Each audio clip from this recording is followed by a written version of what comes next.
Muy buenas hermanos, bienvenidos. Pues otro vídeo más, como todas las semanas, de preguntas y respuestas.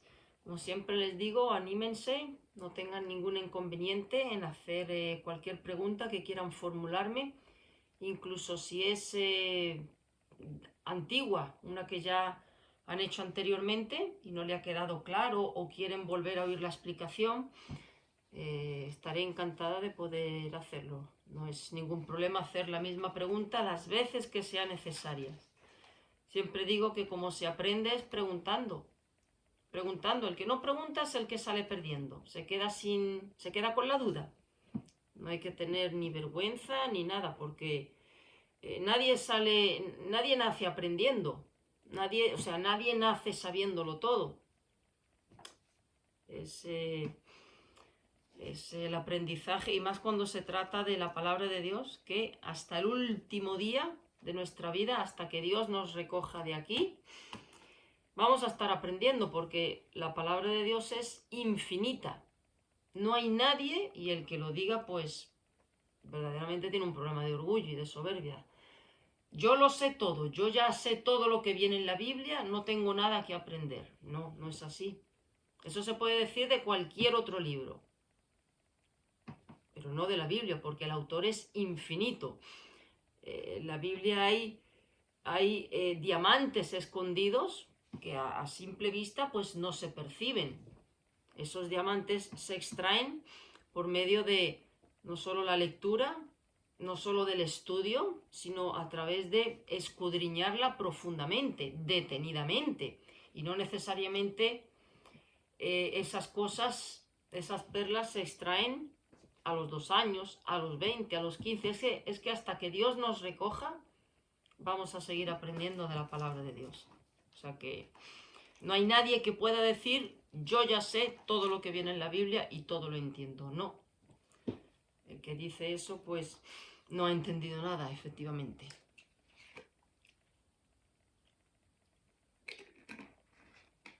Bueno, primera pregunta. Dice así esta persona: quisiera saber cuál es la diferencia entre Primera de Corintios, capítulo 13, versículo 1, donde dice que habla de lenguas espirituales, y la diferencia con Hechos, capítulo 2, donde dice que hablaban en idiomas conocidos.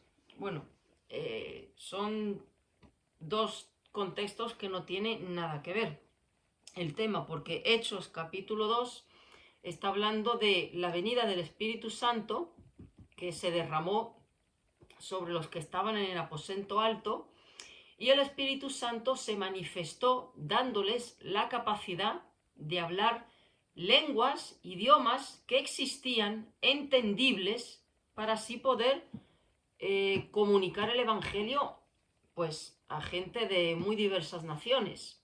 O sea, eran idiomas que ya existían, que estaban entre las personas en ese tiempo, por esa zona.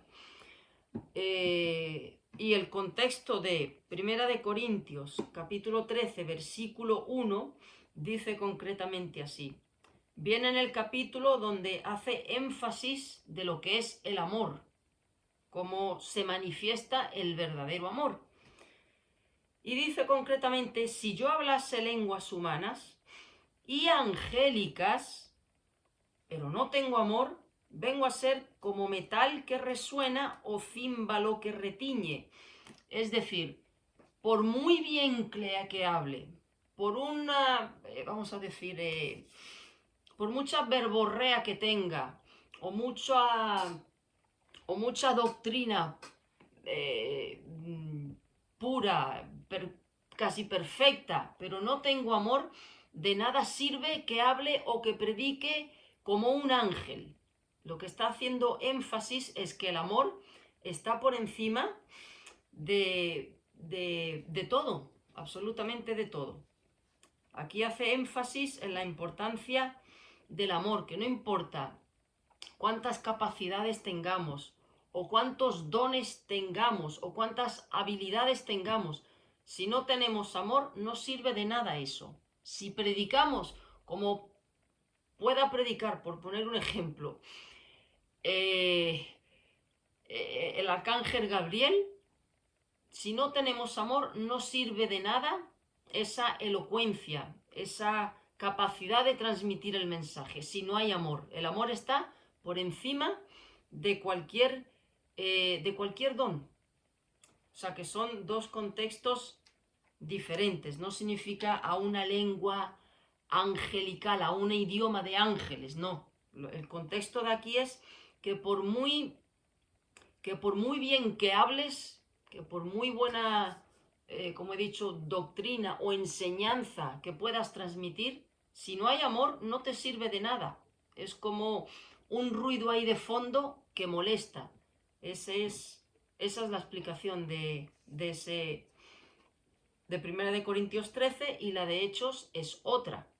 Es otro contexto, otra situación, y habla de lenguas entendibles, de lenguas que existían, de lenguas humanas, con la finalidad de transmitir el Evangelio. Y aquí lo que hace énfasis es que el amor está por encima de cualquier servicio, de cualquier capacidad. Otra pregunta. Dice así. Dice esta persona: dejé de congregarme en una iglesia por lo siguiente. Festejaban la Navidad, arman un arbolito hasta el techo, festejan el día de Pentecostés, y los creyentes tienen que llevar regalos a la iglesia. Festejan también los aniversarios de su iglesia y hacen una mega fiesta con comida. Dice, con comida que consiguen gratis. Invitan a muchas iglesias de la zona y los creyentes tenemos que trabajar de camareros o camareras al extremo del cansancio. El pastor habla en lenguas y presiona para que la congregación también lo haga. Y por último, y dice, hay mucho más. Y por último, la esposa del pastor se dice pastora. ¿Qué sensación te deja esa conducta? Bueno, no buena, evidentemente, no buena. Pero antes de entrar en los detalles, yo soy consciente, y lo he dicho muchas veces, que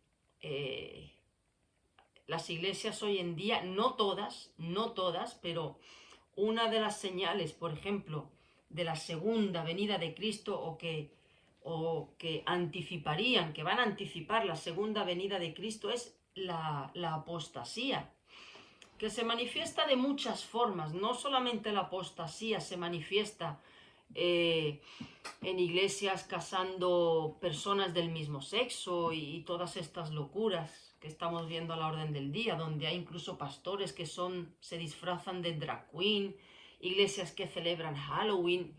No solamente se manifiesta de ese tipo, de esa manera, digamos, tan grotesca o tan llamativa, sino a través de muchas formas.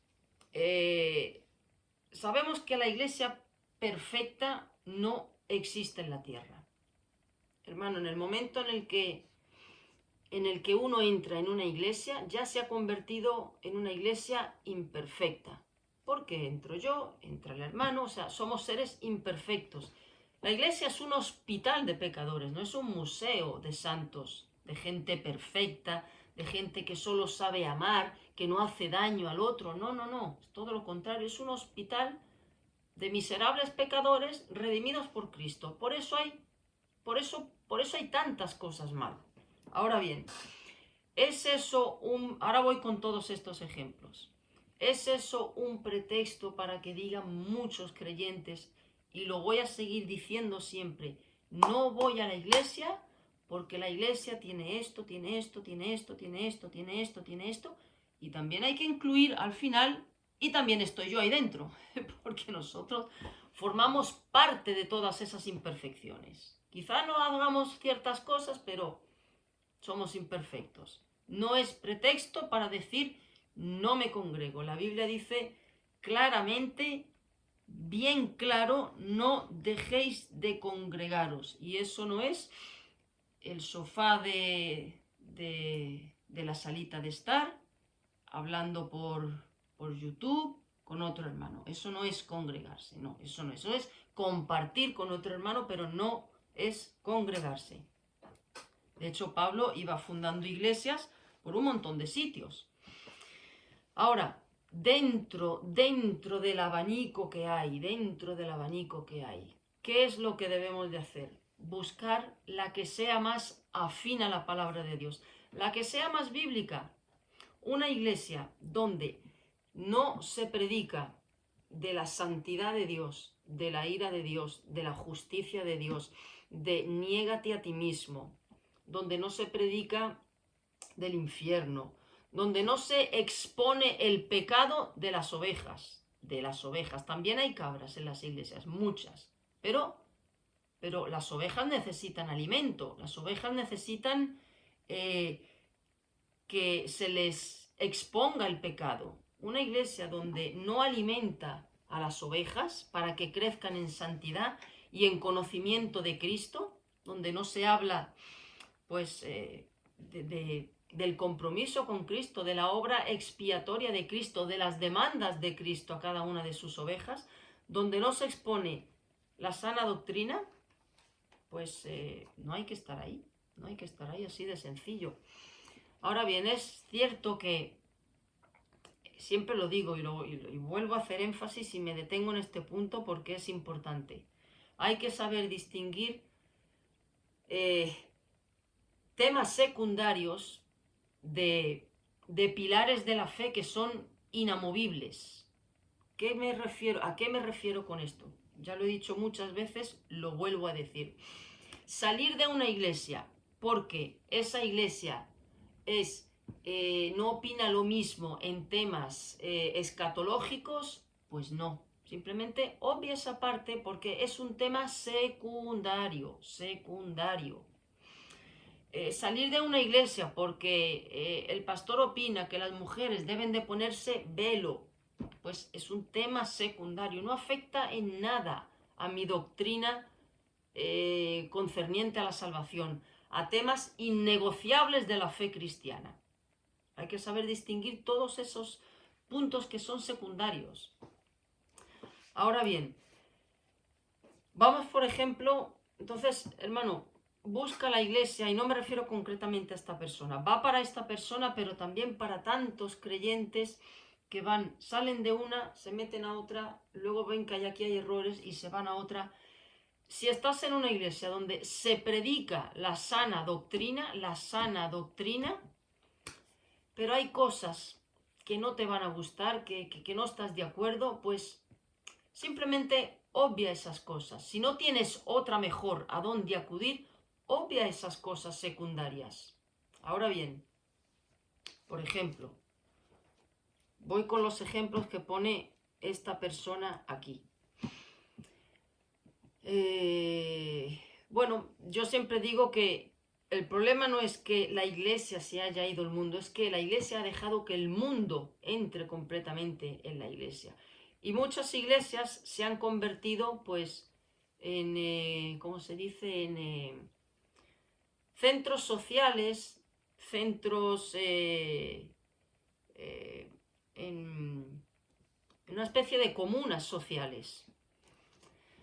Dice aquí, por ejemplo, festejan la Navidad y ponen un arbolito hasta el techo. Yo no estoy de acuerdo con esto, por ejemplo, para nada.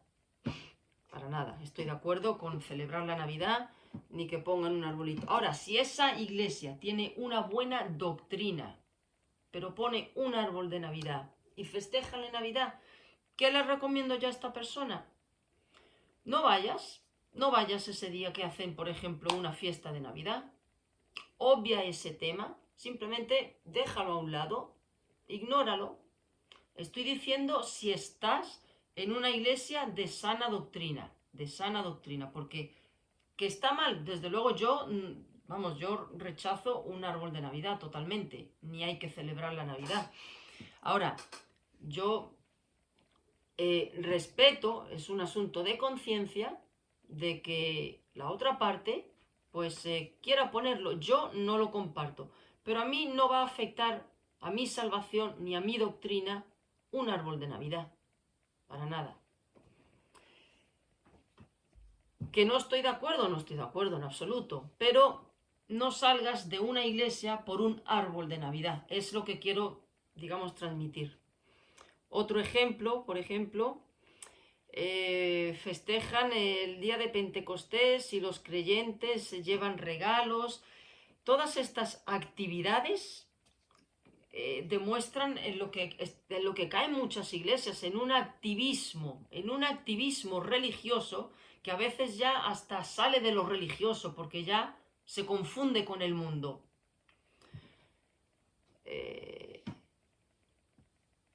En primer lugar, tampoco pastora, ¿no? La mujer dice bien claro las cartas de Pablo que la mujer no puede ser pastora. El pastor es el pastor y la mujer del pastor es la mujer del pastor, no es la pastora. Esa posición de pastor es únicamente para el varón, no es para la mujer. Es antibíblico que una mujer sea pastora, no. La mujer puede servir en el ministerio de enseñanza, dar estudios bíblicos a otras mujeres, estar en la escuela dominical, en la alabanza, en la ofrenda, en el repartimiento de la mesa, en todo eso, ahí puede participar la mujer, claro que sí. Ahora, la posición de liderar una iglesia y ser la pastora o copastora, no. Yo sí saldría de una iglesia donde hay una pastora. Y hago énfasis. No estoy diciendo que el hecho de ser pastora signifique que esa hermana en Cristo no sea cristiana, no. Simplemente que ocupa una posición o mantiene un criterio que no va en consonancia con la palabra de Dios. Yo personalmente saldría de una iglesia donde hay una mujer de pastora, porque esa posición no es para la mujer. Lo que pasa es que el feminismo también se ha colado dentro de la iglesia. La mujer no es un cero a la izquierda a la hora de servir a Dios, para nada. Jesús llevaba un montón de mujeres. Y el hecho, la gran comisión, ir por todo el mundo y predicar el evangelio no es para el género masculino, es para el masculino y el femenino, a toda criatura. Ahora bien, la posición de liderazgo en una iglesia es para el hombre. Yo personalmente no estaría en una iglesia donde hay una mujer como pastora. Lo demás, otro punto, que el pastor habla en lenguas y obliga, ya lo he dicho en más de una ocasión, lo que son las lenguas y la función que tuvieron en un momento determinado, que fue en Pentecostés, que Dios dio capacidades a esos creyentes para hablar lenguas entendibles y así esparcir el evangelio en ese momento en concreto. Ahora bien, ¿en qué ha derivado eso? Pues en una serie de sonidos incongruentes, sin sentido, que ni ellos mismos saben lo que dicen. Y muchas veces, lo he dicho muchas veces, no me voy a detener, pero tradúzcame lo que ha dicho. No pueden traducirlo. Entonces, si usted no me puede traducir, yo no tengo garantías, por ejemplo, de que usted esté alabando a Dios. Porque a lo mejor puede estar diciendo una blasfemia, diciendo algo contrario a lo que la palabra de Dios dice. Entonces, Dios es un Dios de orden y un Dios que se le entiende. Entonces, yo personalmente no estaría en una iglesia donde el pastor empieza a decir el pastor o otros hermanos, que por supuesto con el aval del pastor, empiezan a hablar cosas que no se puede entender. Eso se convierte en un gallinero sin sentido. Y yo voy a una iglesia a edificarme, no a oír sonidos incoherentes. Yo no asistiría, por ejemplo, a esto, y mucho menos ya que obligue a la congregación a hablar en lenguas. Yo le diría a esta persona, lo de las fiestas y lo demás, eso, digamos, si es una iglesia donde hay sana doctrina, pero ponen el arbolito de Navidad, ponen, festejan, hacen estas comilonas. Hermano o hermana, no asistas esos días, mantente al margen de esas cosas, no participes de eso, no asistas esos días que hacen esas actividades, pero si es de sana doctrina, si es de sana doctrina, se predica bien y hay buenos sermones, permanece ahí y es preferible recibir buena enseñanza y dejar esas cosas al margen, no asistir esos días que se hacen esas cosas, esas actividades. Incluso si tienes la ocasión, poder transmitir tu desacuerdo al pastor con ese tipo de cosas, porque Dios puede enderezarlo, puede utilizarte a ti para enderezar esas cosas erradas. Ahora bien, ya estos puntos de una mujer como pastora, el pastor habla en lenguas y obliga a la congregación a hablar en lenguas. Ya eso, yo ahí yo sí saldría de esa iglesia. Ahí yo sí saldría porque ahí no hay edificación para nada. Para nada.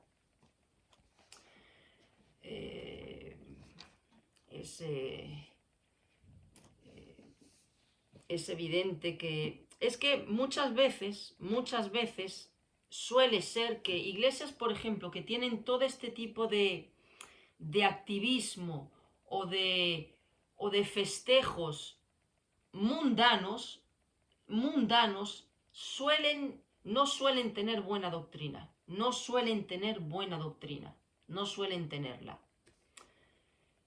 Hay iglesias, por ejemplo, que sí tienen buena doctrina, pero ponen su decoración navideña, pero son iglesias, bueno, que en Navidad pues se dedican únicamente y ponen eso, pero el resto del año no hacen nada de lo que usted me ha comentado aquí. A ver, ¿un aniversario de iglesia es malo? No. Eso en concreto no es malo. Lo que no se puede es obligar,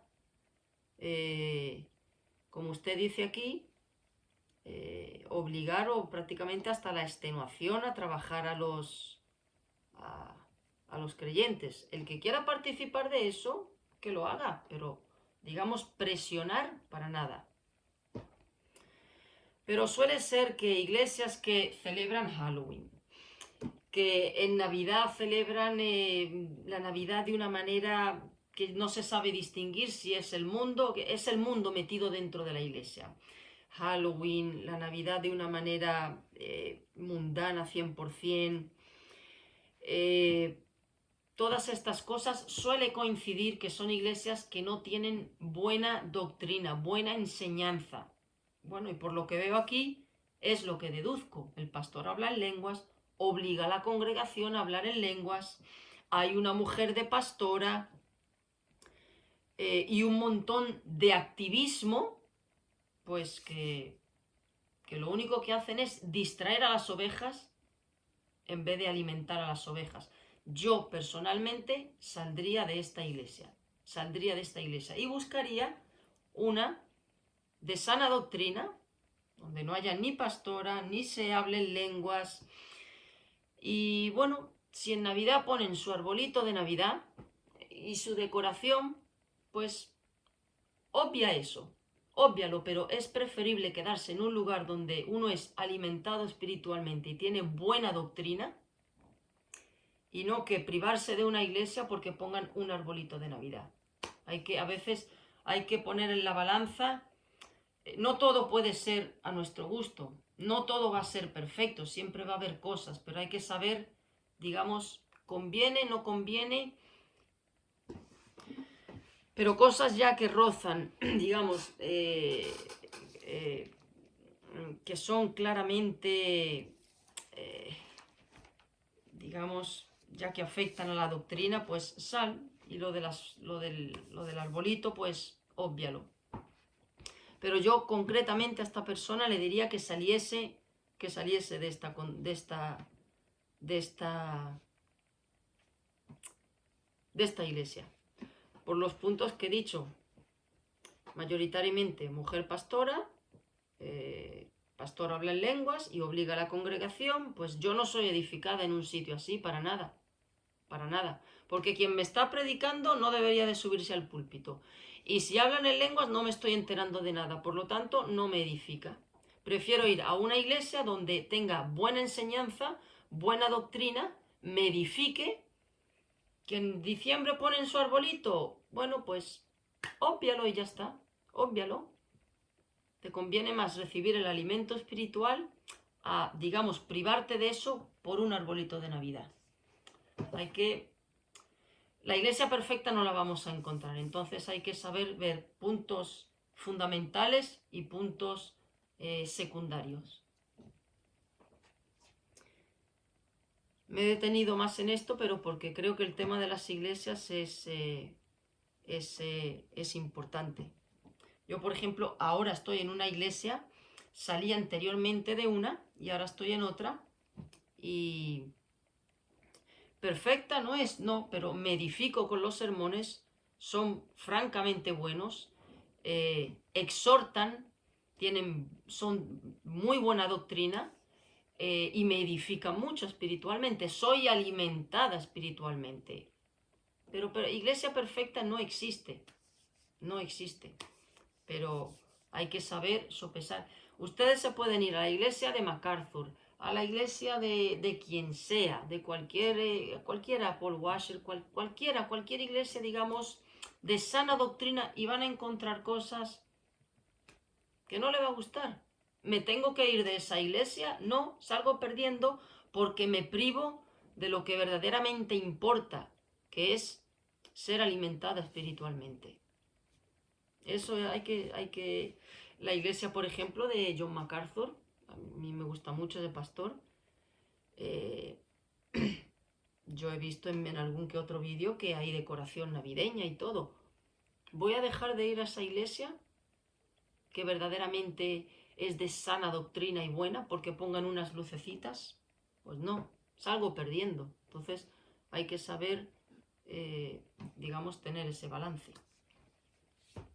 Además también hay cosas que son, digamos, uno puede manifestar su opinión, su posición, y en amor en Cristo, pues saber respetarnos. Yo, por ejemplo, no celebro la Navidad, no la celebro, nada. Para mí un 24 o un 25 de diciembre, para mí es como si fuera 2 de julio. Yo no hago nada de eso. Ahora, yo jamás voy a dejar de hablarle a un hermano, ni de tener comunión, ni de compartir, porque ese hermano ponga un árbol de Navidad y quiera celebrar la Navidad. ¿Me va a hacer eso cortar con ese hermano? En absoluto, para nada. En amor en Cristo tenemos que saber respetar temas secundarios que no lo vemos de la misma manera. Yo estoy firme en mi convicción y el hermano tiene que respetarme en mi convicción. Lo que yo sí le puedo transmitir es mi opinión y él su opinión. Si no estamos de acuerdo, ¿es motivo para separarnos o dividirnos? En absoluto, para nada. Pero concretamente por esos puntos, yo sí saldría de esa iglesia. Otra pregunta. Dice,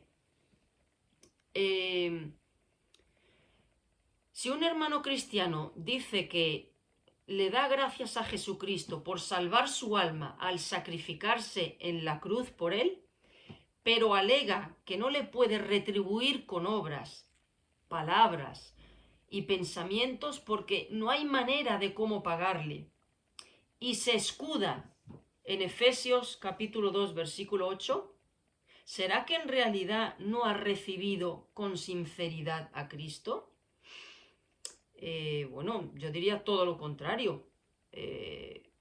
Yo diría que ha recibido con sinceridad a Cristo, porque él es consciente, que dice Efesios 2, 8, 9, por gracia. Gracia es un regalo que no hay manera de cómo pagar ese regalo. Ni dándonos Cristo 7 trillones de vidas, podríamos ganarnos ese regalo. Entonces, eso es la gracia, un indulto, un regalo que no hay manera de cómo compensar a Dios. Jamás podremos compensarle. Y ser consciente de eso, pues es haber entendido verdaderamente lo que significa la gracia de Dios. Por gracia sois salvos, por medio de la fe. Y esto no de vosotros, pues es un regalo. Entonces, un regalo, si es un regalo, no se le puede dar a Dios nada para compensarle. Aquellos que quieren compensarle a Dios no han entendido el mensaje de la gracia, no lo han comprendido en absoluto, van camino al infierno autoengañados. Entonces, esta persona la ha recibido con sinceridad si entiende que no hay forma de cómo pagarle, no hay manera de cómo pagarle a Cristo. Es un regalo inmerecido por completo. Otra pregunta. Dice, cuando Jesucristo llamó hipócritas y ciegos a los fariseos, saduceos, sacerdotes, ¿fue un tipo de insulto o era una simple reprimenda?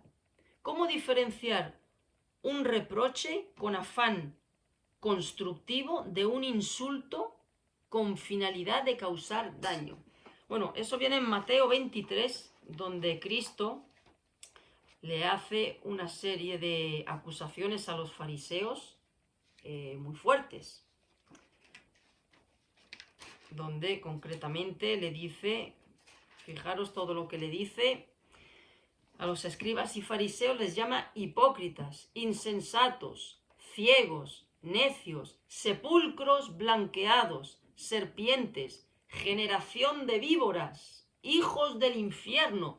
Todo eso lo dijo Cristo. Todo eso lo dijo Cristo. Pero hay que diferenciar una cosa, que aquí está la clave. ¿Tiene Dios ira? Sí. El mismo Jesús que le ponía tiernamente la mano a los ciegos, los ojos, y les daba la vista, que le ponía la mano a los leprosos y los curaba, que perdonó a la adúltera, es el mismo que entró en el templo con un látigo y lleno de ira volcó las mesas y hizo un azote de cuerdas. Ahora bien, esa reacción de Cristo es muy distinta a la nuestra, porque Dios tiene ira. Sí, Dios no es manso así, que no tiene ninguna reacción, no. Dios es fuego consumidor también. Pero su ira es una ira santa, una ira sin pecado, una ira que defiende su justicia, su santidad, su honor, su nombre. Es una ira santa, muy distinta a la nuestra. La ira nuestra es porque nuestro orgullo es herido, es acariciado y enseguida saltamos no para defender a Dios, para defendernos a nosotros mismos. Por eso nuestra ira se va de raya, por nuestra pecaminosidad. La única ira que podemos tener nosotros y donde Dios no nos va a reprochar nada es cuando defendemos su honor, cuando defendemos su nombre, cuando defendemos el honor de Dios. Moisés, cuando Dios le da las tablas y él ve desde el Sinaí, ve lo que está haciendo el pueblo con el becerro, ¿qué hizo? Lleno de ira, tiró las tablas de la ley y las partió. Dios no le reprochó nada. Dios no le dijo, fíjate lo que acabo de hacer, que con mi dedo he escrito esto y las has roto. Fíjate lo que acabas de hacer, Moisés. No. Dios le dijo, hazte unas nuevas. Y lo volvió a escribir. Sin embargo, Moisés no entró en la tierra prometida por un acto de ira. Pero fue una ira distinta. Dios le dijo, habla a la roca. Y él no habló. Él, lleno de ira, golpeó porque estaba harto del pueblo. Y por esa ira pecaminosa no entró en la tierra prometida. O sea que es muy distinto. Aquí, a ver, en el caso nuestro, por ejemplo, en el caso nuestro, decirle a otra persona una crítica constructiva por su bien,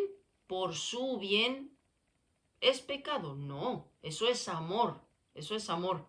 Decirle la misma crítica, pero con una motivación distinta de herirlo, de hacerle daño, de venganza, es una ira pecaminosa. Entonces, reproches, yo no le daría, debemos nosotros reprochar, no, nosotros lo que debemos es corregir en amor, en amor.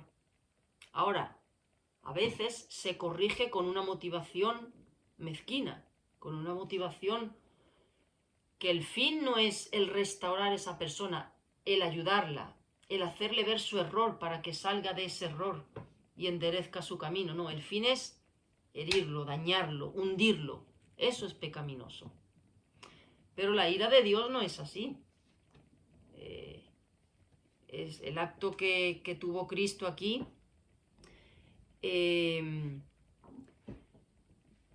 Bueno, y no fueron insultos. No fueron insultos. A ver, insultos son palabras denigrantes, palabras obscenas, palabras para hacer daño a las personas, palabras inmundas, palabras corrompidas, palabras, aquí en España se dice soez, no sé cómo se dice en otros sitios, pero de un lenguaje que Cristo no tendría en su boca.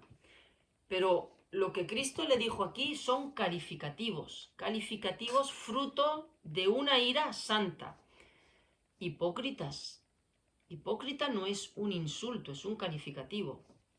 Insensatos, ciegos, necios. Necio, dice el necio en su corazón, no hay Dios. Sepulcros blanqueados, serpientes. O sea, era la descripción del alma de esos líderes religiosos. Pero vuelvo a repetir, la ira de Dios es una ira santa. Una ira santa. No es como la nuestra, que la mayoría de las veces, la nuestra es, la mayoría diría el 95% de las veces, la nuestra es una ira pecaminosa. Por eso se nos va la mano muchas veces. Porque no la aplicamos correctamente. La aplicamos con mucha vehemencia para defendernos a nosotros mismos. Así es que si nos airamos, hermano, que sea con un lenguaje correcto, pero contundente. El lenguaje de Cristo aquí fue correcto, pero contundente. Y que sea siempre para defender el honor de Dios. No nuestro orgullo que ha sido herido. Pobrecitos, hemos sido heridos, hemos sido dañados. Uy, lo que me han dicho. Somos muy importantes. No, ahí no. Ahí nos defiende Dios, no nosotros. Dice Romanos capítulo 12, versículo 19, si no me equivoco. Sí, no os venguéis vosotros mismos, sino dejad lugar a la ira de Dios, porque la ira de Dios va a ser justa, va a ser en consonancia con la ofensa. No va a ser ni más, ni va a ser menos, va a ser la apropiada. Mía es la venganza. Tú no la apliques, que a nosotros se nos va la mano, pero por kilómetros. Se nos va la mano para defendernos a nosotros mismos, pero no se nos va la mano para defender a Dios. A veces somos tan cobardes que hacemos así, no defendemos a Dios para cuidarnos a nosotros. No tenemos balance, nosotros.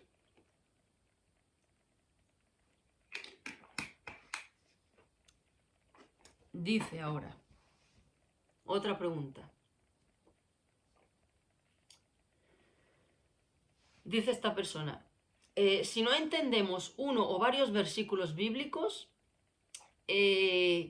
¿vale hacer como hizo el etíope que le pidió al apóstol Felipe que le explicara una porción de Isaías? Isaías 53, iba leyendo el etíope. Pero, ¿cómo no caer en una dependencia que podría hacerse dañina? Lo pregunto porque he notado que tanto judíos eh, como católicos, por ejemplo, los judíos con el Talmud van a los rabinos y los católicos con textos y sermones de papas, cardenales, o sea, acuden a ellos, ¿no? Le prestan más atención a los comentarios e interpretaciones que sus líderes hacen de la Biblia que a la propia palabra de Dios. Es verdad, es cierto. Hay gente, yo me he encontrado con gente que dice, mi pastor lo dice. Digo, bueno, pero su pastor, el pastor es una oveja como usted y como yo, redimido por la sangre de Cristo. La palabra pastor no significa a infalible. No, no, no. No, no, no. El único infalible, lo único infalible es la palabra de Dios, cuyo autor es Dios, ¿no? El pastor no es infalible. De hecho, ¿por qué las iglesias están como están hoy en día? Muchas de ellas. Por culpa de los pastores. Entonces, debe uno de ponerle oído ciego, con los ojos así a lo que dice el pastor. Si el pastor dice, vaya usted por el ala izquierda, pero el ala izquierda resulta que desemboca en un barranco. Es que me lo dice mi pastor. No. El texto más idóneo que hay para esto es lo que pasó con Pablo cuando estuvo en Berea predicando y decía que mientras oían a Pablo comprobaban a ver si lo que estaban escuchando de la boca de Pablo estaban las escrituras. Ellos estaban atentos. Ahora bien, significa a quien hay que seguir, desde luego, es a Cristo y su palabra. Significa Dios, en su gracia, pues Él ha levantado buenos siervos que se han dedicado verdaderamente a estudiar su palabra, los ha dotado con, pues, con más capacidades para poder así alimentar a su grey. Y Dios ha levantado a lo largo de la historia muy buenos siervos donde uno se edifica mucho con sus explicaciones, claro que sí, porque muchas veces, a ver, aquí está el ejemplo del etíope. Estoy leyendo esto, pero no lo entiendo. Lo entendió cuando Felipe se lo explicó,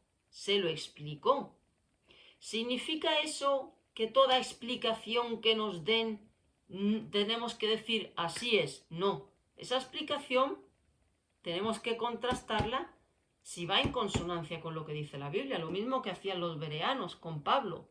Lo mismo.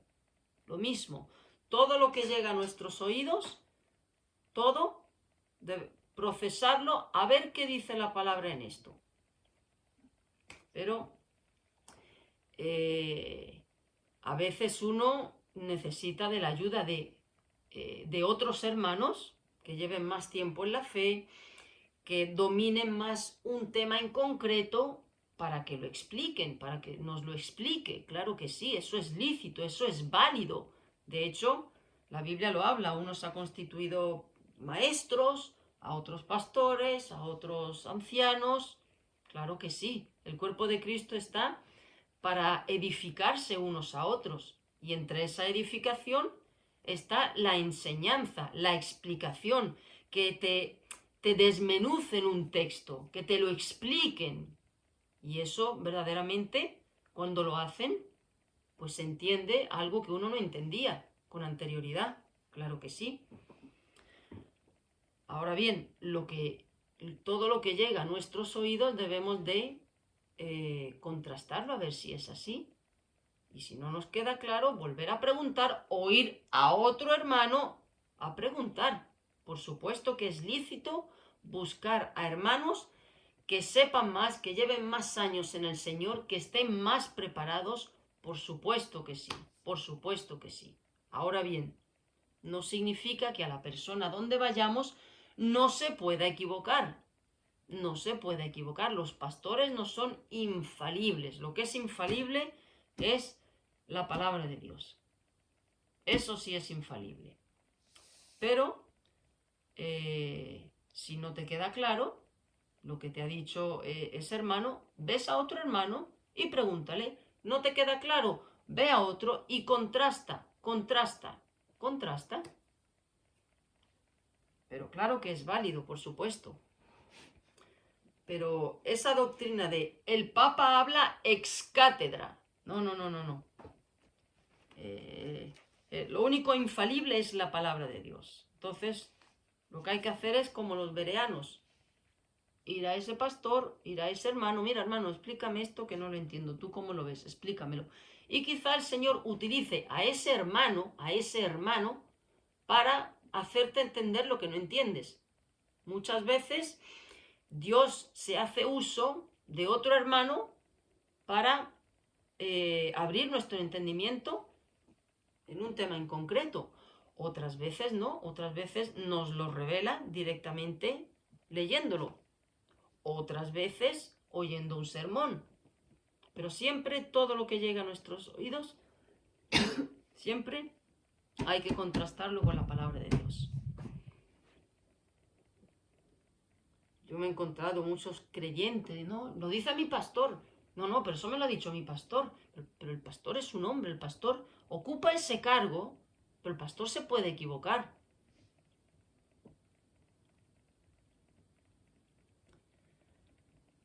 Otra pregunta.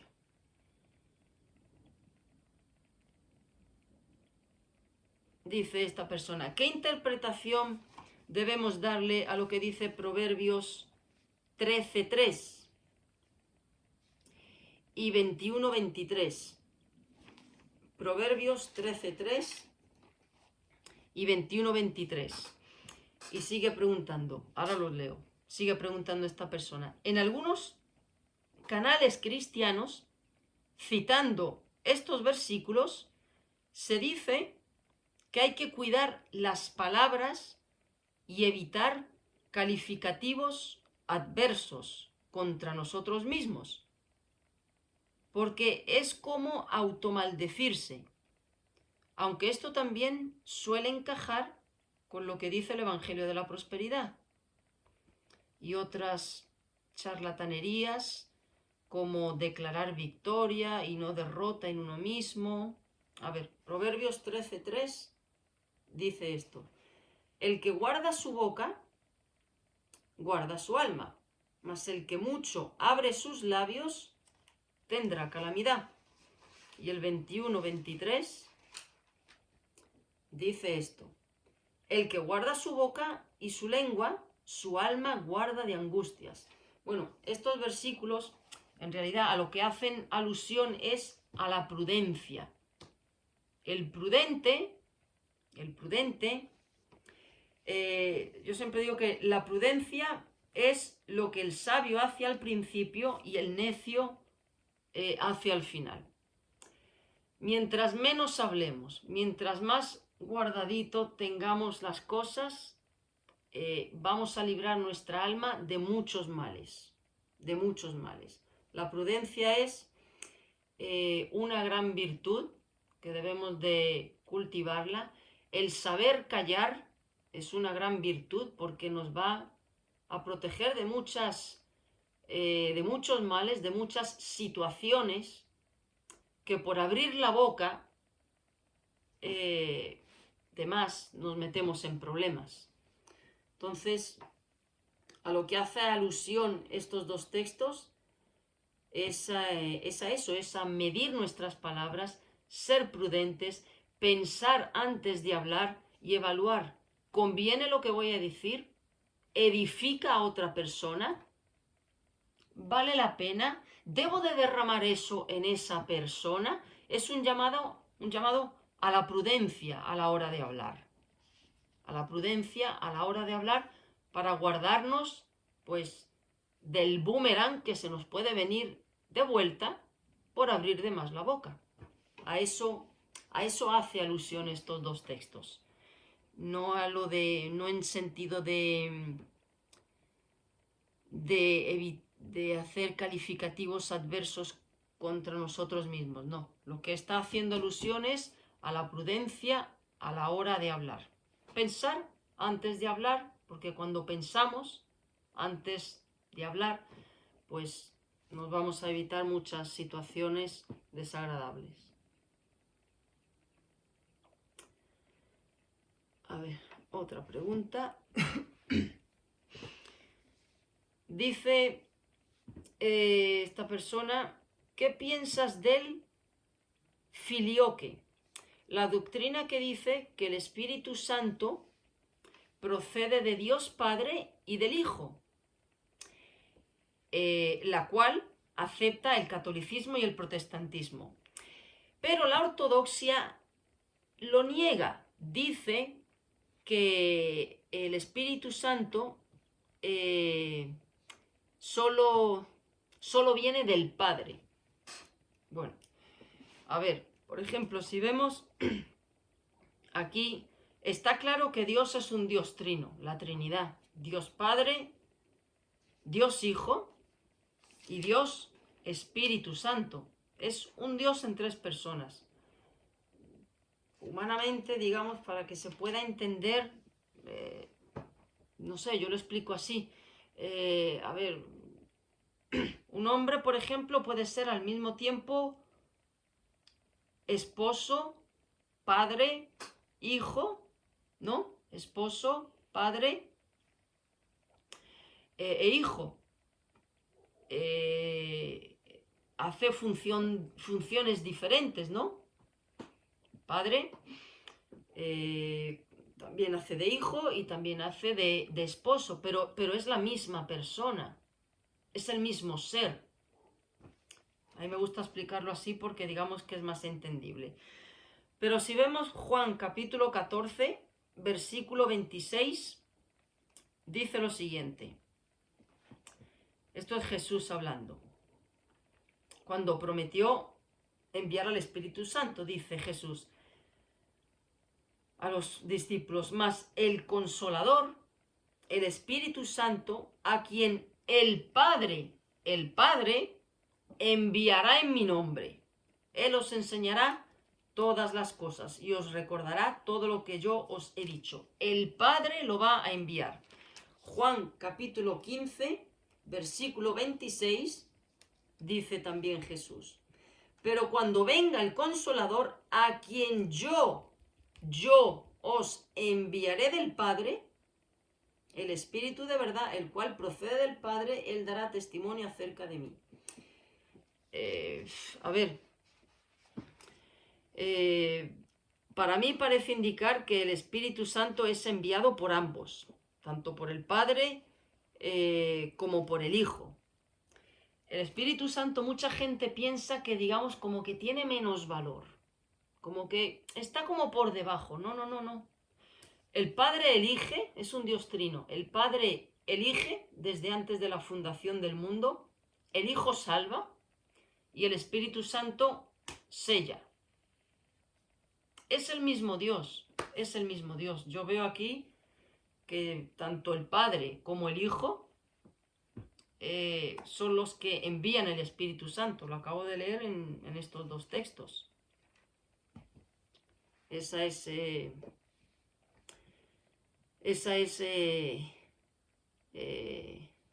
la opinión que tengo en este tema.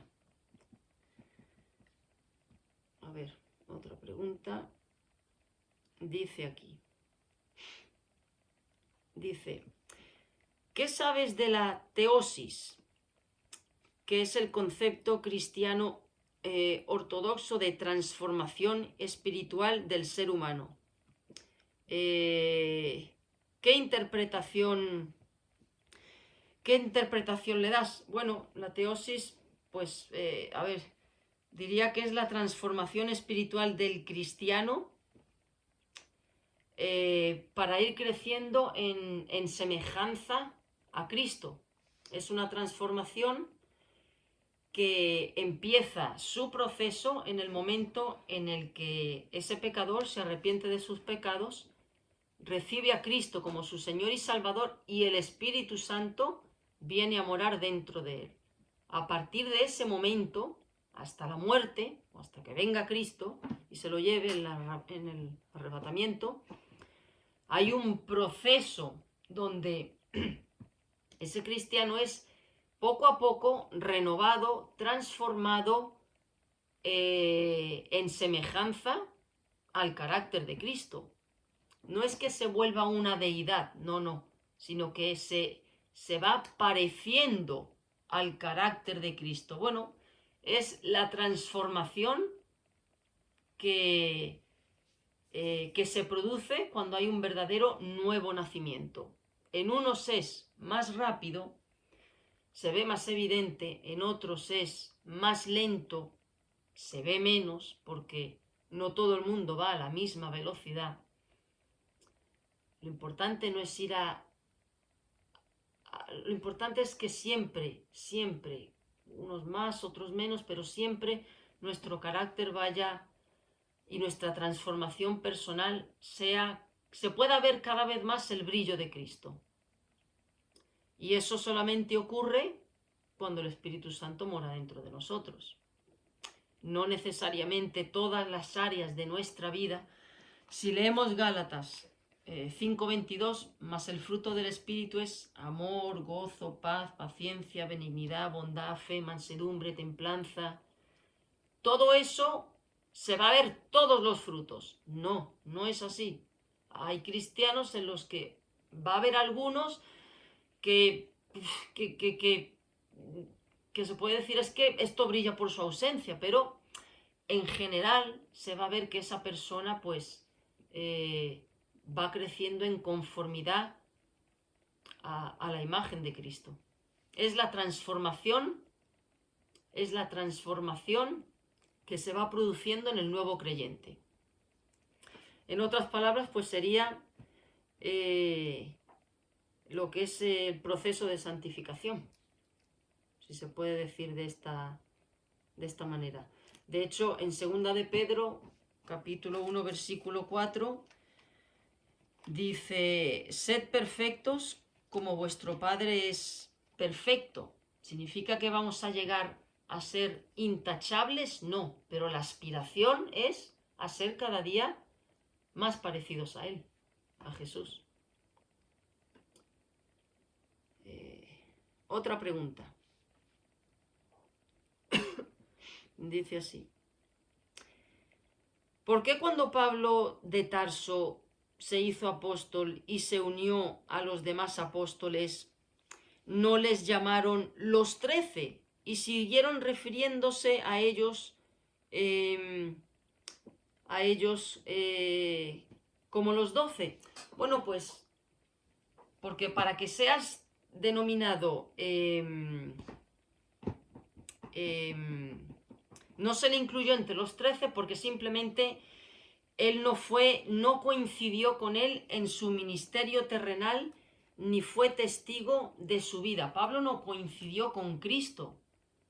Si nos fijamos en Hechos capítulo 1, cuando hay que sustituir a Judas, porque se suicidó, se escoge a Matías, que Matías sí había sido contemporáneo con Cristo. Él sí había acompañado a Jesús, pero Pablo no lo hizo. Él fue un apóstol para los gentiles, pero posterior a Cristo.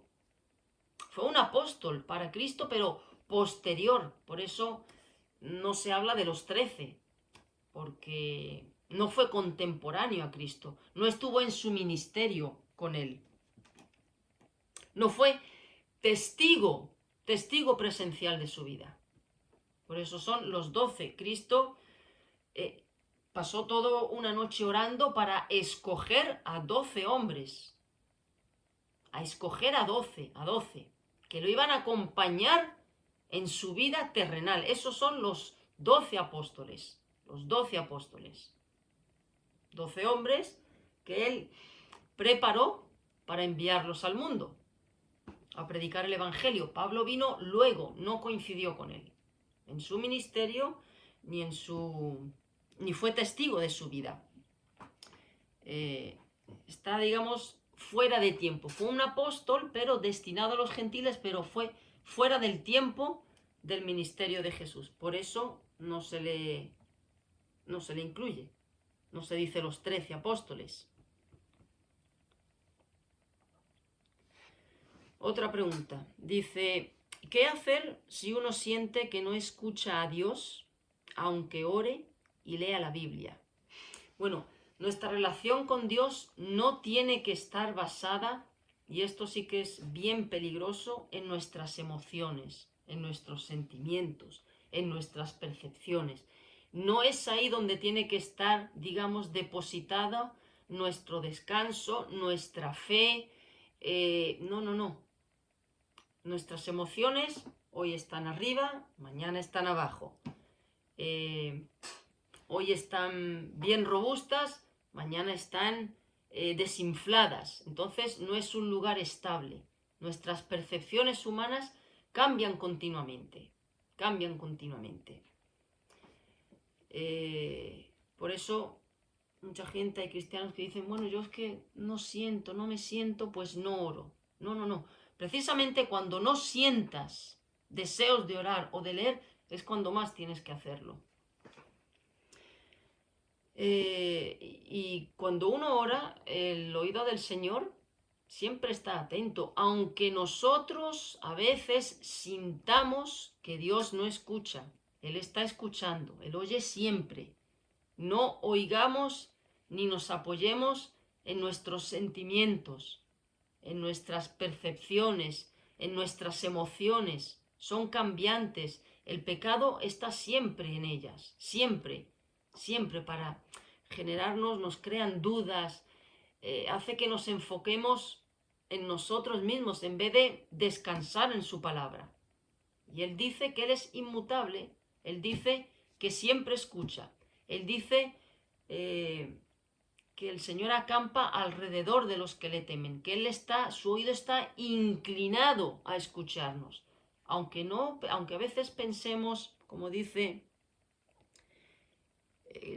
¿qué pasa si uno siente que Dios, qué hacer si uno siente que no escucha a Dios, aunque ore y lea la Biblia? O sea, esta persona entiende que ¿cómo hago si pienso que Dios no me escucha? Dios siempre escucha. Dios siempre escucha. Creo que está formulada así la pregunta. ¿Qué hacer si uno siente que no escucha a Dios? A ver, Dios siempre nos habla a través de su palabra. Siempre, siempre nos está hablando. Y nosotros, cuando le hablamos, siempre nos escucha. Que nosotros ya percibamos que no nos escucha, ya es cosa nuestra, de nuestra humanidad caída. Pero Dios siempre escucha. La base para descansar, si me ha escuchado o no me ha escuchado, no son nuestros sentimientos, no son nuestras percepciones. Es lo que Él dice. Él dice que siempre escucha a sus hijos, siempre. Hay que quitar cualquier confianza en las emociones y en los sentimientos. Es el peor lugar, por eso es ese consejo. Y que muchos cristianos lo dicen, no sé si de manera inconsciente, pero hay que erradicarlo verdaderamente, es lo que dice el mundo. Suena muy bonito, pero es sumamente satánico y diabólico para llevarte por un barranco. Tú haz lo que te diga tu corazón. Eso suena muy bonito para el mundo. Tú déjate llevar por tus sentimientos. Tú escucha tu corazón y ya te dirá lo que hacer. Bueno, hay mucha gente que ha escuchado su corazón y ha tirado a la mujer por la ventana o ha envenenado al marido porque escuchó su corazón. No, el corazón lo dice Dios. Perverso, malo, perverso y engañoso. Te miente. ¿Sabes quién más te miente? No es tu mujer, ni tu marido, ni tu hijo, ni tu compañero de trabajo. El mayor mentiroso con el que tienes que lidiar no es el de enfrente, es tu corazón. Te está mintiendo todo el rato. Te está mintiendo todo el rato.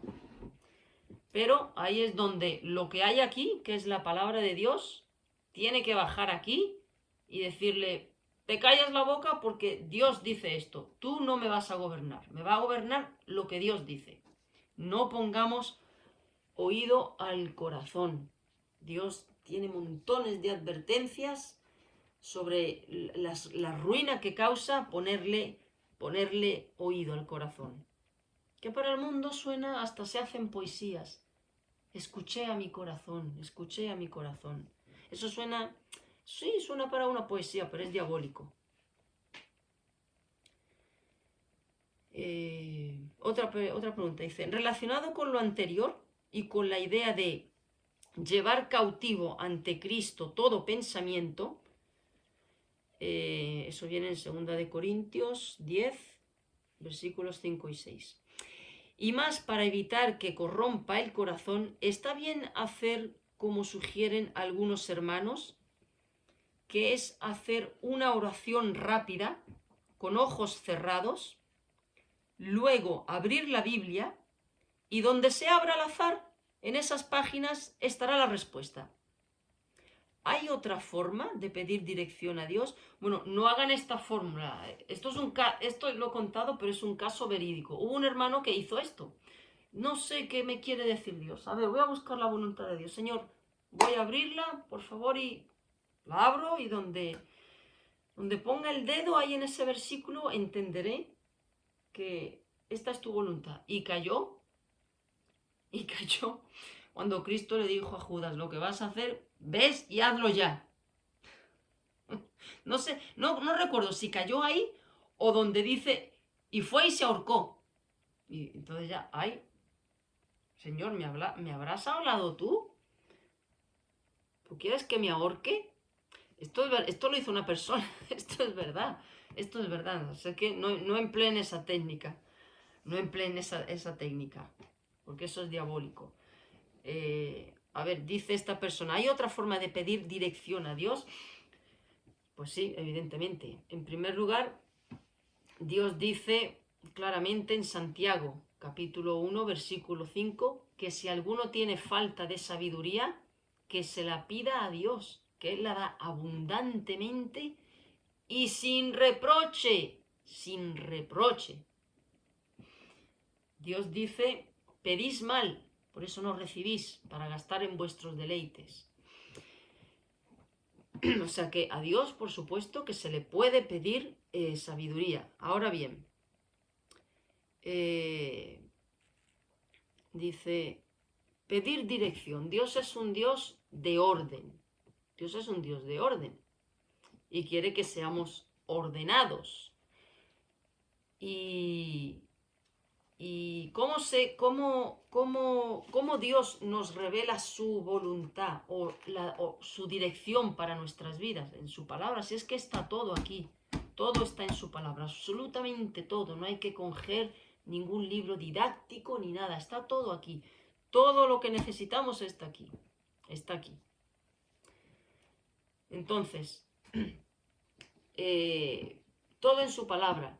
Yo personalmente, esto es algo que yo hago personalmente, que lo hago yo así, que no significa, hermano, que tú tengas que hacerlo así. Pero a mí me ayuda a hacerlo así. Y es tener un plan de lectura de manera ordenada. Ordenada. Ordenada. ¿Por qué? Porque eso, primero que me da volver a repasar, volver a leer y llevo un orden y una disciplina.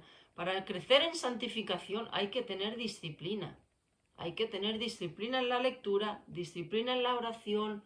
No es el domingo y hasta el próximo domingo y el miércoles, bueno, pues leo a ver qué sale por aquí. No, así no se puede crecer en santidad ni se puede conocer la voluntad de Dios ni se llega a una intimidad más profunda con el Señor. No, Dios es un Dios de orden. En mi caso, ¿qué hago yo? Pues cada vez que empieza el año, el 1 de enero, empiezo por Génesis. Y leo toda la Biblia hasta Apocalipsis 22. A veces termino en noviembre, a veces he terminado en diciembre, a veces no he terminado en el año. Da igual, o sea, no hay que poner un tope. No hay que decir, me he leído la Biblia en este año 6 veces. No. A lo mejor la has leído 6 veces y no te has enterado, no le has sacado provecho. Pero es bueno tener un orden. Y ir despacio. Si se leen 3 versículos al día, pero extraes la enseñanza, eso es lo que edifica. que puedes leer 3 capítulos y extraes la enseñanza, eso edifica. Pero sí es bueno tener un orden, una disciplina. Sin disciplina no hay progreso. No hay progreso. Y el Señor habla a través de su palabra. Habla a través de su palabra. Entonces, pedir dirección, ¿cómo? Tener una disciplina en la lectura. Orar al Señor. Un cristiano que no ora es, no sé, es como... es un pez que lo sacas del agua y lo pones en el desierto, se muere. La oración es la respiración del alma. Pedirle dirección al Señor, pedirle sabiduría. Mucha gente dice, gente no, cristianos dicen, yo no sé cuál es la voluntad de Dios para mi vida, porque piensan en cosas terrenales. Piensan, ¿será que Dios quiere darme una casa, un trabajo, una mujer, un marido? ¿Será que Dios me quiere sanar? Todo su enfoque es en cosas de aquí. ¿Sabes qué, hermano? Que no hay respuesta para eso. No hay respuesta, porque muchas veces no sabemos si la voluntad de Dios es darte trabajo o no darte trabajo. No lo sabemos. No sabemos si la voluntad de Dios es sanarte de una enfermedad o no sanarte. No lo sabemos. Hay a veces que sana y hay a veces que no sana. Entonces, en esas cosas yo no sé cuál es la voluntad de Dios, pero la Biblia sí deja claro cuál es la voluntad de Dios para cada creyente. Lo acabo de citar, Gálatas 5:22. Esa es la voluntad de Dios, que seamos más pacientes, más benignos, más misericordiosos, más tener más dominio propio, crecer en compasión, en bondad, en templanza, en mansedumbre, en obediencia, negarnos a nosotros mismos, que oremos más, que leamos más la Biblia, que no dejemos de congregarnos, que hablemos a otros de la salvación. Fijaros cuánto da Dios de información sobre cuál es su voluntad para nuestras vidas. Pero ¿qué pasa? Que queremos ver, su voluntad en los asuntos de esta tierra. Dime, Señor, si me voy a casar, si no me voy a casar, dime esto, dime lo otro. Pues no hay respuestas en la Biblia para eso, ¿eh? No las hay. Pero sí hay respuestas sobre su voluntad. Y su voluntad es que crezcamos en semejanza a Cristo. Esa es su voluntad. Yo siempre digo que si le pedimos Gálatas 5:22 al Señor, eso es un sí garantizado. Eso es una petición que tienes un sí de vuelta. Absolutamente. Pídele a Dios paciencia. Te lo va a dar. Pídele a Dios un corazón más perdonador. Te lo va a dar poniéndote gente a la que tengas que perdonar que te cueste. Pídele a Dios tener dominio propio. Te lo va a dar. Te va a poner gente al lado que te saque de las casillas para que crezcas en dominio propio. Todo eso te lo va a dar, te lo va a dar. Va a colocar la situación para darte lo que le has pedido. Pero no nos quejemos cuando Él dispone de esas situaciones para darnos lo que le hemos pedido. Pero todo eso es su voluntad. Todo eso es su voluntad. Hay cristianos, yo no sé cuál es la voluntad de Dios. Pues he dicho, pues todo lo que acabo de citar, hay un montón de cosas. Y no las vamos a cumplir. No las vamos a cumplir.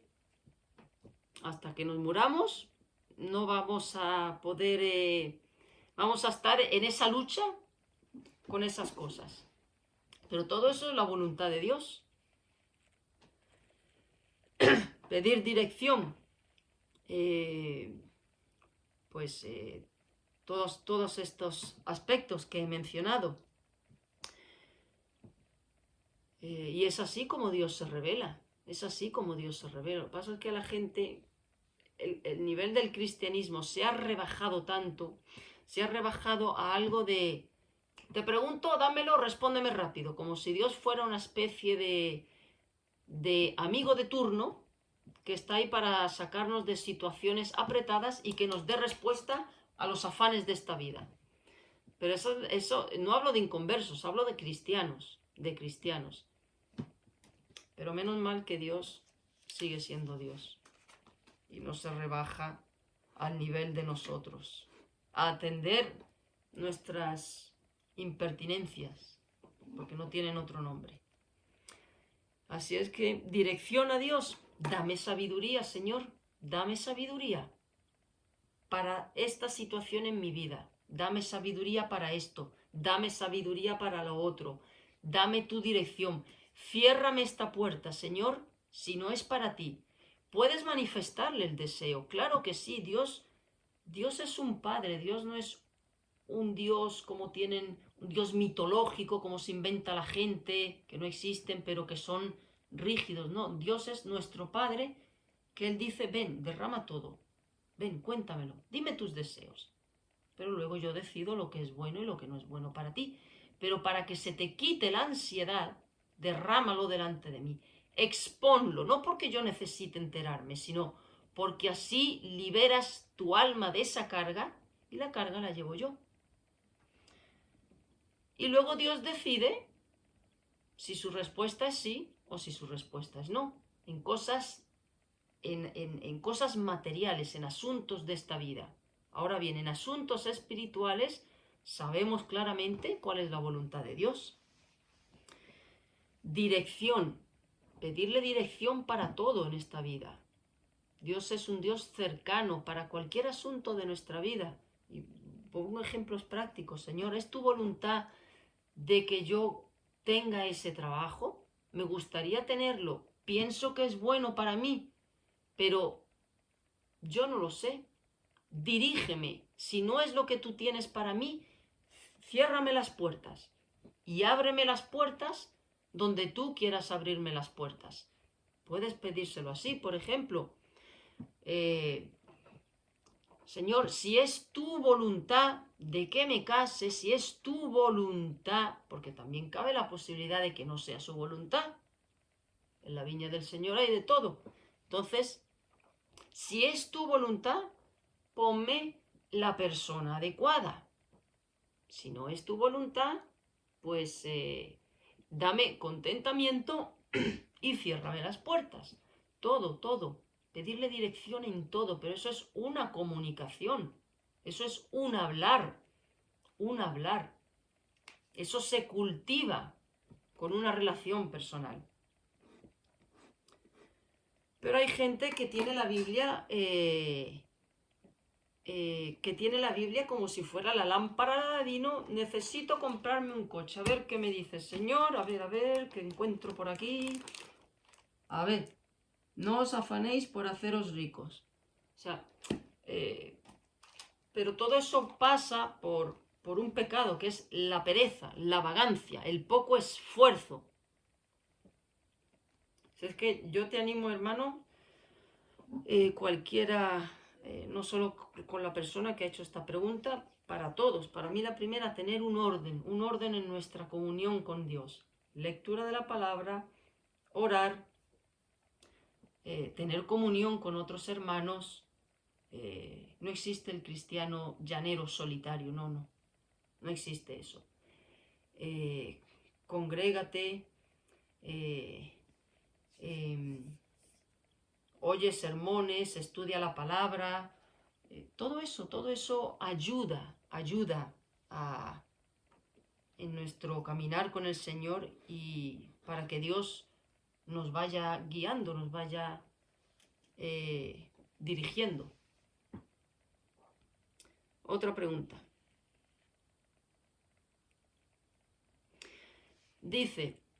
Esta persona dice, Mateo 17, 20 y 21, Jesús dijo, Mateo 17,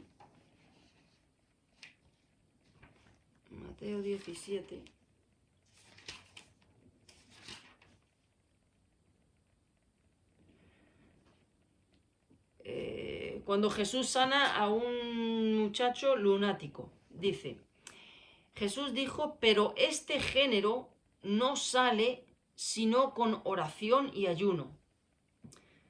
Y sigue diciendo esta persona, eso es lo que dice el versículo. Y dice esta persona, cuando los apóstoles le pidieron ayuda para echar a un demonio, es este el contexto, ¿no?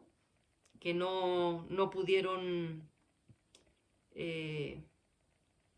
No lo pudieron echar, los discípulos no pudieron echar ese demonio. Dice, la cuestión es que escuché a un pastor con mucha influencia decir que eso no está en la Biblia original, que fue añadido. Bueno, yo ya desde luego no le pondría oídos a este pastor. Dice que eso no está en la Biblia original, que fue añadido. Yo entiendo que puede haber una pequeña discrepancia entre manuscritos, aunque la Biblia es el libro más fundamentado en cuanto a manuscritos. De ahí su valor en cuanto a su verdad. Pero para mí esta afirmación está llena de sentido. Si es necesario echar un demonio, es necesario orar y ayunar, si hace falta. A mí no me parece que sea un añadido. ¿Cómo lo ves? Bueno, desde luego que no es ningún añadido. La palabra de Dios está comprobada que tiene el margen, una fiabilidad de un 99,98%. Ahí están los escritos del mal muerto. En fin, pueden haber diferencias en sinónimos de palabras, sinónimos, pero la palabra de Dios, gracias a la misericordia de Dios que ha puesto su mano, pues Él se ha encargado de que llegue a nuestras manos con una fiabilidad, ya te lo he dicho, de un 99,98%. Por supuesto que no es ningún añadido. Bueno, también tendría que ser, ¿en qué se basa esta persona para decir que es un añadido? Escrito por Mateo, que fue uno de sus discípulos. No le demos, hermanos, cabida al diablo poniendo en duda la palabra de Dios. No le demos entrada al diablo, porque eso es lo que la función del diablo es tirar por tierra lo que hay aquí escrito. Y eso es lo que le mete a la gente en la cabeza. La Biblia no es fiable, la Biblia tiene muchos años. La Biblia, mire, la Biblia ha sido leída por gente no necesariamente creyente, gente antropólogos, ateos, gente de toda índole, y se han dado cuenta que guarda una perfecta sincronización desde Génesis hasta Apocalipsis. ¿Cómo puede ser? Escrita por 40 autores en 3 continentes a lo largo de unos 1500 años. ¿Cómo puede ser que tenga esa precisión, esa exactitud con personas que no se han puesto de acuerdo, que no han coincidido en el tiempo? No le den cabida de verdad al diablo, porque eso nada más que viene de parte de él. Pero la Biblia está comprobado que sus traducciones, sus manuscritos han pasado de generación en generación con el porcentaje de variación es mínimo, es de un 98,99%. Donde lo que no se cambia es el sentido, lo que pueda variar es alguna palabra, pero con un sinónimo que no altera el significado del texto. Así es que no es un añadido, por supuesto que no. Sigue diciendo esta persona. Por otra parte, este pastor dice que para conseguir cosas no hay que orar, sino imaginar y llamar las cosas. No hay que orar. Bueno, la Biblia dice, orad sin cesar. Orad sin cesar. Entonces, a ver, ¿a quién le hacemos caso? ¿A un pastor o a lo que dijo Jesús? Orad sin cesar. Ahí está la oración de modelo del Padre Nuestro. Y todos los llamados a oración que hace el Señor. Bueno, pero para conseguir cosas no hay que orar, sino llamar las cosas. Francamente, en fin, no sé cómo calificar esto. Pero la Biblia llama, el Señor nos llama claramente a orar. Orar en todo tiempo. Estoy de acuerdo, dice esta persona, estoy de acuerdo en que hay que llamar las cosas que no son como si fueran, porque está en la Biblia y en el carácter de Jehová. Pero orar es la forma básica de comunicación y comunión con Dios. Por supuesto, la oración es, cuando leemos su palabra, Dios nos habla a nosotros. Y cuando nosotros oramos, nosotros le hablamos a Dios. Es un diálogo. Yo creo que es imposible sacarla de la ecuación en la vida de un cristiano, evidentemente. Un cristiano que no ora, pues no es cristiano, así de sencillo, así de sencillo. Dice, ¿tú cómo lo ves? Pues evidentemente así lo veo, es incomprensible un cristiano que no ora. Este pastor, pues verdaderamente es un lobo, no es un pastor, con todos mis respetos, pero es un lobo. Dice también, Pedro dijo que la Biblia no es de interpretación privada. Evidentemente,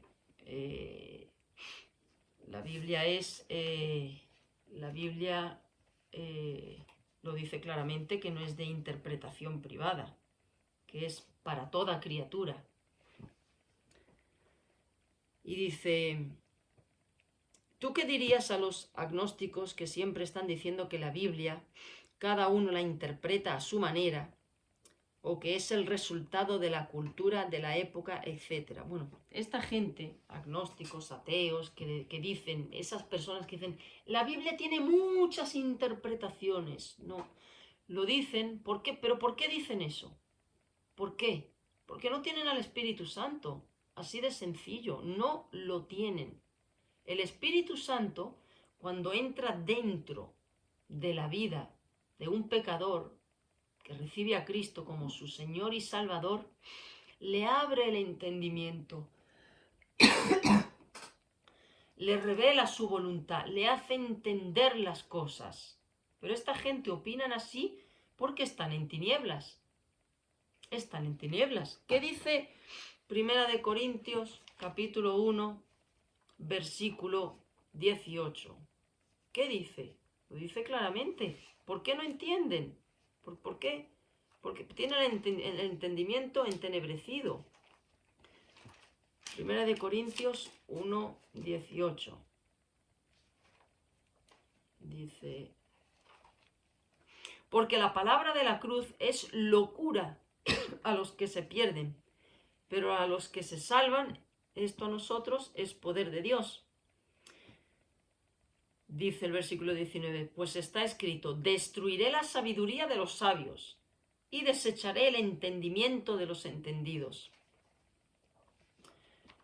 Dios, cuando entra en un alma humana, cuando se arrepiente, ya entra Él, entra el Espíritu Santo, y Él es el encargado, Él es el que le va abriendo el entendimiento a esa persona.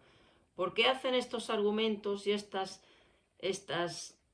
se salen por la tangente de tiene muchas interpretaciones? Evidentemente, el que no tiene el Espíritu Santo, uno lo va a interpretar así, otro la va a interpretar de esta manera, el otro la va a interpretar de su manera, pero con un entendimiento entenebrecido, oscurecido, sin la luz del Espíritu Santo. ¿Por qué vienen las almas a arrepentimiento? ¿Por qué?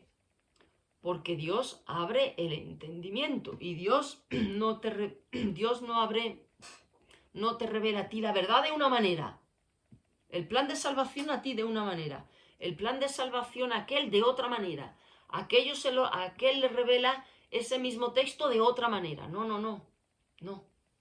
Dios abre el entendimiento para salvación de una sola manera. La Biblia solamente tiene una interpretación, nada más que una, nada más que una.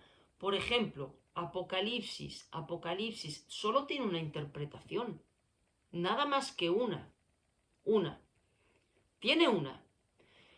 Pero esa interpretación Dios no quiere que sepamos, por ejemplo, que Él viene en su segunda venida y que van a ocurrir una serie de hechos, pero Dios no no ha querido que sepamos de manera, así como entendemos perfectamente el plan de salvación, el plan de salvación, todos los creyentes nacidos de nuevo lo entendemos de la misma manera, que la salvación es por gracia, no por buenas obras, es un don gratuito, un regalo inmerecido por toda la eternidad que no se pierde, así como entendemos que el único que resucitó es Cristo, que Él es el único mediador, así como entendemos, y no hay duda en ningún creyente verdadero de esas cosas. Apocalipsis, por ejemplo, tiene una sola interpretación. Dios no ha querido que lo entendamos al 100%. No ha querido, no, porque ninguno tiene, digamos, la certeza absoluta, a ciencia cierta, de que las cosas van a ser de esa manera. Porque Dios no ha querido que lo sepamos. Pongo el ejemplo de Apocalipsis. Pero la Biblia solamente tiene una sola interpretación, no hay más. Además, Dios dice bien claro, hay un versículo que dice, no me acuerdo dónde viene, pero dice, creo que es en Corintios, me parece, donde Dios escogió lo necio del mundo, lo menospreciado, lo débil, para avergonzar a lo fuerte, para avergonzar a los sabios, para avergonzar a los entendidos, ¿no? Es Dios el que abre el entendimiento. Yo he hablado con creyentes que llevan un mes o un año y me entiendo perfectamente con ellos, perfectamente con ellos, perfectamente con ellos. Lo entienden. No te voy a decir todo, absolutamente todo, porque acaban de conocer al Señor, pero entienden lo principal. Me pongo a hablar con un letrado, me pongo a hablar con un científico, me pongo a hablar con un premio Nobel y no va a entender nada de la salvación. Cosas básicas. ¿Por qué? Porque es el Espíritu Santo el que abre el entendimiento del pecador y le revela su voluntad. Por eso dicen esta gente, la Biblia no se entiende, la Biblia tiene muchas interpretaciones, porque andan en oscuridad. El diablo les tiene una venda en los ojos, para que no vengan a salvación. Se me viene a la mente Marcos 4, Marcos 4, en la parábola del sembrador, Cristo, cuando habla esta parábola, luego los apóstoles le dicen, no, explícanos. Y Cristo le dice, a vosotros os es dado saber el misterio del reino de Dios, mas a los que están fuera, por parábolas, todas las cosas. A vosotros os lo voy a revelar, os lo voy a explicar, os voy a abrir el entendimiento. Pero aquellos por parábolas, para que viendo no vean y no perciban, y oyendo oigan y no entiendan, para que no se conviertan y les sean perdonados los pecados. Es Dios el que abre el entendimiento. Lo acabo de leer también antes con Juan.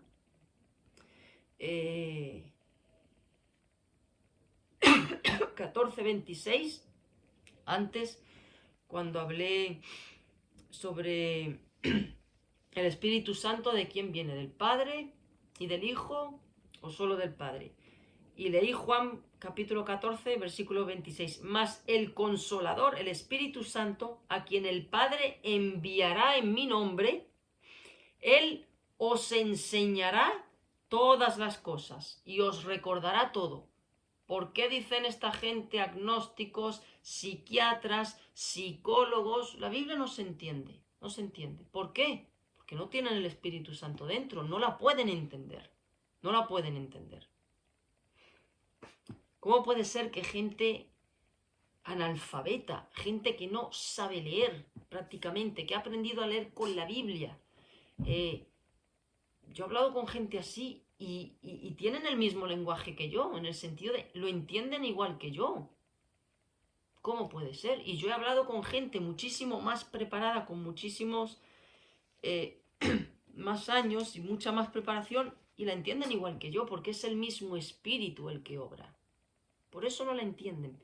Por eso dicen todos esos argumentos que no son más que susurros del diablo para descalificar a la Biblia, para que la gente no la lea, para que la gente se aburra, para que la gente no ponga fe en ella, para llamar a Dios, digamos, mentiroso, en otras palabras.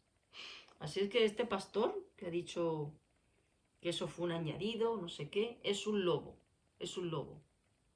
Es un lobo, porque quitarle credibilidad a la palabra de Dios, ya ha entrado el diablo por ahí.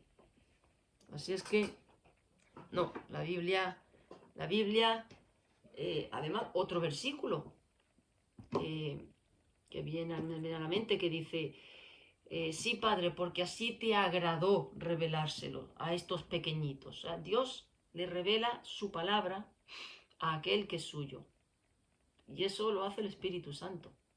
Por eso, mucha gente, vemos a gente, a ver, se me viene a la mente Stephen Hawking, con un coeficiente intelectual impresionante, una mente brillante en intelecto, pero muy necia ante los ojos de Dios. Se pasó toda su vida, el científico que iba en una silla de ruedas, se pasó toda su vida estudiando, a ver, de dónde, los agujeros negros, el espacio, muy inteligente, muy inteligente. Si yo comparo mi coeficiente intelectual con él, pues el de él estaría así y el mío estaría, vamos, una distancia enorme. Pero se murió sin entender, la verdad, se murió. ¿Por qué?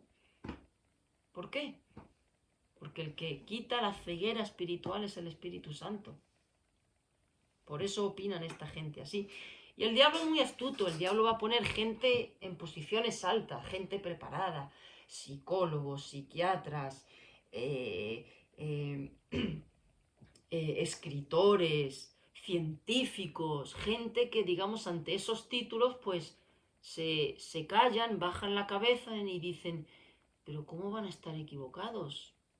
Esta gente son muy inteligente. Y le ponen oído a todas esas cosas. Lo dice, creo que es Colosenses, huecas sutilezas, huecas sutilezas. Pero no le pongamos oído a los sabios de este mundo, porque ante los ojos de Dios son necios, necios. Todos esos títulos aquí no sirven de nada, se quedan aquí, se quedan aquí. Así es que es mejor ser. Y fijaros qué astuto es el diablo, que mete en las cabezas de las personas que aquellos que creen en Dios son pues una especie de gente pobrecita, inculta, bruta, que no ha podido estudiar, poco preparada, de poca personalidad, débil emocionalmente, que necesitan, bueno, pues apoyarse en estas cosas, porque como tienen muchos traumas mentales, necesitan creer en estas fantasías. Así ridiculiza el diablo la palabra de Dios. Sí, sí, sí.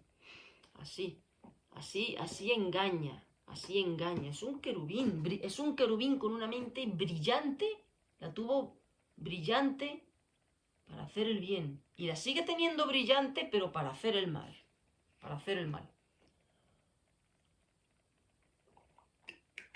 Yo recuerdo, hay un caso de esta persona, era pastor y arquitecto, con carrera de arquitecto, muy preparado y cristiano, y hablaba, y empezaron a decirle, pero usted ha estudiado, usted acabó la primaria o algo así, le dijeron. Sí, claro, yo fui al colegio. Pero y luego el próximo escalón, la secundaria. Claro, sí, por supuesto, yo cursé todos mis estudios. ¿Y fue bachiller usted? Claro, sí, fui bachiller. ¿Y a la universidad fue por casualidad? Sí, yo soy arquitecto. Pero ese es el concepto que tiene la gente, que si crees en Dios, pues eres digamos, un pobrecito de la vida que ha derivado en estas cosas porque necesita apoyarse en estas cosas. No. No, hermano, no. El principio de la sabiduría es el temor a Dios. Y la sabiduría la da Dios, el entendimiento lo da Dios, y no se los da a esta gente. No se lo da. No se lo da. Por la soberbia y por el orgullo. Cada uno la interpreta a su manera. Bueno, a ver, en una mente entenebrecida por el diablo, en una mente llena de humanismo, de filosofías absurdas y contrarias a la racionalidad, me voy a meter ahora. ¿Qué pasa en las universidades? En las universidades no hay gente inculta. Y no me refiero a los estudiantes, me refiero a los que dan clases a los estudiantes. Son profesores, letrados, catedráticos. Pues esa misma gente no saben distinguir qué es un hombre y qué es una mujer. Porque hubo en una universidad en Canadá un estudiante que dijo que él se sentía gato y la universidad autorizó ponerle un transportín de gato en una parte del baño público para que él, pues, no se sintiese herido. Y bueno, si él se siente gato, y le pusieron un arenero de gatos.